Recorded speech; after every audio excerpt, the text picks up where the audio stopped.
Katie's glass holds 1/4 of a litre when it is full. She nearly fills it to the top with juice. Tick the approximate amount of juice she puts in the glass. So remember, 1 litre is 1000 millilitres.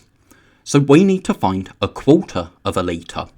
That's 250 millilitres, because remember, we can find 1/4 by dividing by 4, and 1000 divided by 4 is 250. And that makes sense because we already know that 1/4 of 100 is 25, so 1000 is just 100 with a 0 on the end, 250 is just 25 with a 0 on the end, so 1/4 of 1000 is 250. Now 250 isn't one of our options, but that's because it says tick the approximate amount of juice, and also because it says she nearly fills it to the top, so she doesn't fill it to the top, so she fills slightly less than 250. So that means she must put in the glass 220 millilitres, because that's just slightly less than 250 millilitres. We have 1/4, 1/5, 1/10, 1/20, and 1/40, and we need to use 3 of these fraction cards to complete the sum below. So we need to find 3 cards which have a total of 1/2. Now remember, when we're adding fractions, we need to make the denominators the same. Now the highest denominator we have is 40, and 40 is in the 2 times table, and it's in the 4 times table, the 5, 10, and 20 times tables. So we can find equivalent fractions for all of these which have a denominator of 40. So 1/2 is the same as 20 over 40, because 2 times 20 is 40, and 1 times 20 is 20, or because 20 is half of 40. But we can find equivalent fractions for all of these as well. So 1/4 is 10 over 40, because 4 times 10 is 40, 1 times 10 is 10. Now 5 times 8 is 40, 1 times 8 is 8. 10 times 4 is 40, 1 times 4 is 4, and 20 times 2 is 40, 1 times 2 is 2. So now that we've found our equivalent fractions, we need 3 of these which make 20 40ths. Now 10 plus 8 plus 2 is 20, so our fractions must be 1/4, 1/5, and 1/20, because if we add 10 40ths plus 8 40ths plus 2 40ths, we get 20 40ths, and that simplifies or is the same value as 1/2. Here is a diagram for sorting numbers. Write each number in its correct place on the diagram. So we have 3 circles, and we have a circle for 2-digit numbers, a circle for multiples of 5, and a circle for 3-digit numbers. So remember, a circle is a category, but when circles overlap, the section in the middle tells us that it's in both categories. So if we write a number here, that tells us that it's both a 2-digit number and a multiple of 5. Or if we write a number in this part here, it's a multiple of 5 and it's a 3-digit number. So remember, a single-digit number is just 1 digit. If we have a 2-digit number, that's this number here because it's made from a 2 and a 0. 201 is a 3-digit number because we have 2, 0, 1, we have 3 digits, and 2000 is a 4-digit number because we have 2, 0, 0, 0, that's 4 digits. So let's start with the number 2. It's not a 2-digit number or a 3-digit number, and it's not a multiple of 5. Remember, a multiple of 5 is a number in the 5 times table, so a number that ends in a 5 or a 0. So 2 doesn't go in any of these circles. which means we need to write it on the outside. Now we have the number 20. That's a 2-digit number because we have a 2 and a 0, and it's a multiple of 5. We know that because it ends in a 0 and it's in the 5 times table. So because 20 is both a 2-digit number and a multiple of 5, it goes where the circles overlap. Now 201. That's a 3-digit number because we have 2, 0, 1, we have 3 digits, but it's not a multiple of 5 because a multiple of 5 has to end in a 5 or a 0, and 201 ends in a 1. So 201 goes in this section here. It doesn't go in the section where they overlap because it's not a multiple of 5. And finally, we have 2000. That's not a 2-digit number or a 3-digit number. It has 4 digits. But it is a multiple of 5. It's in the 5 times table. If we divide it by 5, we won't get a remainder. It's a multiple of 5 because it ends in a 0, so 2000 goes in this section here. It doesn't go in the part where they overlap because it's not a 2 or a 3-digit number. Calculate the size of angle P in the diagram.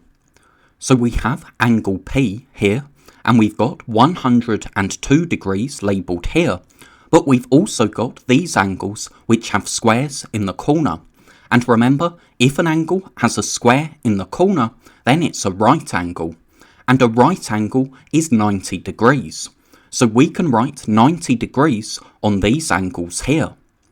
Now we want to find angle P, and to do that we need to remember that angles around a point add up to 360 degrees. And what we mean by angles around a point is that we can take a point, so where my red cursor is here, that's the point, and then whichever way we move the cursor, we get to an angle. So if we move it this way, we get to this right angle, move it this way, we get to angle P, move it this way, we get to this right angle, or move it this way, we get to this angle of 102. So because angles around a point add up to 360, we can work out angle P by working out 360 and subtracting the angles that we have. So that's 102, 90 and 90. Now when we're subtracting lots of things, the best way to do that is to add up what we're subtracting. So we could use column addition to work out 102 plus 90 plus 90. That comes to 282. So then we could use column subtraction to subtract 282 from 360, and that gives us 78. So angle P is 78 degrees. This bar chart shows how many people went to a school play. Estimate the number of people who went there on Thursday and Friday all together. So we have the days as our bars, so if we find Thursday, what we can do is go up to the top and draw a line across. Now I would estimate that this bar is about 127 because it's just a little bit less than halfway up, and halfway between 120 and 140 would be 130. So 127 because it's a little bit less than 130.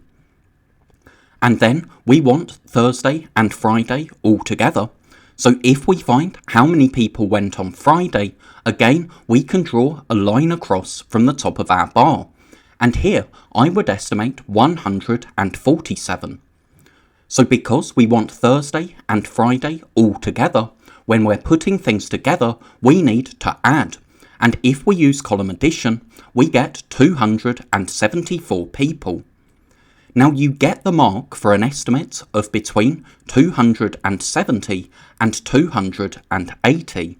So you could have thought that this was 125 and this 145, or you could have thought that this was 130 and this 150. but it's best to be as precise as you can with your estimates. Now, it's important to recognise the main mistake children make when reading bar graphs is to think Thursday, well, that's a bit more than 120, so it must be 121. Or Friday, it's more than 140, so it must be 141. But you can't do that. 141 would be only a tiny bit more than 140, because we can see that with each line we're going up by 20. 160 is 20 more than 140. Now, each person paid £2.25 for a ticket to get in. How much ticket money was collected on Wednesday? Well, first we need to know how many people bought tickets on Wednesday. So if we find our bar for Wednesday, we can read across and see that 60 people bought tickets. So if 60 people each paid £2.25, we need to work out £2.25 times 60. We can use column multiplication for this, but it's useful to estimate first. It will be a bit more than £120, because if we had £2 times 60, that would be £120. 2 times 60 is 120. So we can expect our answer to be just a little bit more than that, because £2.25 is a little bit more than £2. So if we use column multiplication, we need to remember to copy down the decimal point into our answer. Then, because our ones digit is a 0, we'll have zeros in our top line. Then for our second answer line, we still need to write a 0. Then 5 times 6 is 30. 2 times 6 is 12, plus 3 is 15. 2 times 6 is 12, plus 1 is 13. So we get £135. Look at the shaded rectangles drawn on a centimetre square grid. Sam says the two rectangles have the same area as each other and the same perimeter as each other. Is Sam correct? Explain how you know. So we have the rectangles drawn below, so let's find the area and the perimeter of these rectangles. For this rectangle here, we can see that it covers 12 squares, so the area is 12 centimetres squared. Or we can see that we have 3 on this side and 4 on the top, and 3 times 4 is 12. Now remember, the perimeter is how long the distance around the outside of the shape is. So we have 3 plus 4 plus 3 plus 4. So our perimeter is 14 centimetres. Now let's look at this rectangle here.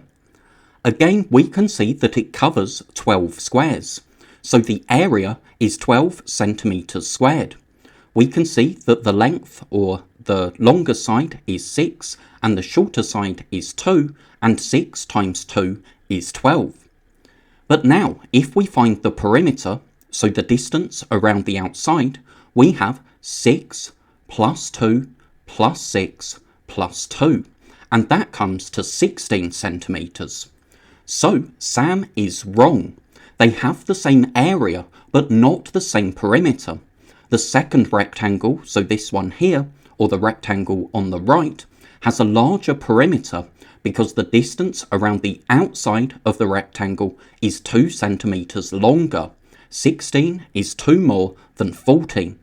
So with these questions, where you have to answer, is a child correct? Remember, if they've got just one thing wrong, you have to say that they're not correct. Now, it doesn't matter that Sam was right about the two rectangles having the same area, because if something he said is wrong, then you have to say that Sam is wrong. 3 single-digit numbers multiply to make 504. Write the missing numbers. So something times something times something is 504, and these are all single-digit numbers. Now remember, the inverse to multiplication is division, so we can start by dividing 504 by a single-digit number, and it will become clear why we do that later on. So let's try dividing 504 by 6, because that's a single digit number. Now 5 is less than 6, 50 divided by 6 is 8 remainder 2, and 24 divided by 6 is 4. So if this number here was 6, these two numbers would have to multiply to make 84. But multiplying two single-digit numbers can't give an answer of 84. We can't multiply two single-digit numbers to give an answer of 84. Though 84 is a multiple of lots of numbers, it's not in any of our times tables up to 10 times 10. So let's try dividing 504 by 7, because perhaps this number here is a 7. So 50 divided by 7 is 7 remainder 1, and 14 divided by 7 is 2. And this is useful because 9 times 8 is 72. Then 72 times 7 is 504. We know that because 504 divided by 7 is 72. So we have our three numbers. We have 9, 8 and 7, because 9 times 8 is 72, and then 72 times 7 is 504. Now you might be wondering, why did I start by dividing by 6? If I knew it was a single digit number, why didn't I start by dividing by 2? Well, if we divide 504 by 2, we'll get a 3-digit answer. We'll get 252. But single-digit numbers can't multiply to give a 3-digit answer. Single-digit numbers, if we had 9 times 9, that would be 81, but 81 is the largest number we can make by multiplying single-digit numbers. And I could also see that if we divided by 4 or by 5, that would give a 3-digit answer as well. In fact, dividing by 5, I can see would give a remainder, so I know that 5 isn't going to be one of the numbers. So what we do here, if we have a missing number multiplication, is divide to find our missing number. Parveen buys 3 small bags of peanuts. She gives the shopkeeper £2 and gets 80p change. What is the cost in pence of 1 bag of peanuts? Well, first of all, let's find out how much she spent on the peanuts. She gave the shopkeeper £2 and got 80p change, so the cost must be 80p less than £2. So £2 minus 80p is £1.20. So she spent £1.20 on 3 bags.